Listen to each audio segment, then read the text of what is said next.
ঠুস ঠুস ঠুস, এবছর পুজোয় আমি খুব মজা করবো। মা আমি রেডি, এবার চলো ঠাকুর দেখতে যাবো। তোর মাথা খারাপ হয়ে গেছে? আজকে তো সবে চতুর্থী। তো কি হয়েছে, আজ থেকে আমি ঠাকুর দেখতে যাবো। আরে পাগলি মেয়ে, বাবার তো ষষ্ঠী থেকে ছুটি। আমি জানি না, আমি আজই ঠাকুর দেখতে যাবো। বাবাকে এক্ষুনি বাড়ি আসতে বলো। হ্যাঁ হ্যাঁ হ্যাঁ। বড় বেলার দুর্গাপুজো।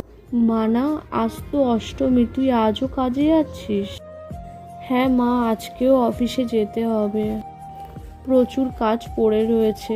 আর বস বলেই দিয়েছে পুজোর আগে যদি কাজগুলো না শেষ করতে পারি কাজ থেকে ছাড়িয়ে দেব। আর পুজোর জন্য যদি ছুটি নিই তারপরে কাজটাই চলে যায়, তখন সংসার কি করে চালাবো? তোর মনে আছে ছোটবেলায় প্রতিদিন ঠাকুর দেখতে যাওয়ার জন্য বায়না করতিস? হ্যাঁ মা, আমার সব মনে আছে। এখন আমি বুঝতে পারছি বাবা কত কষ্ট করে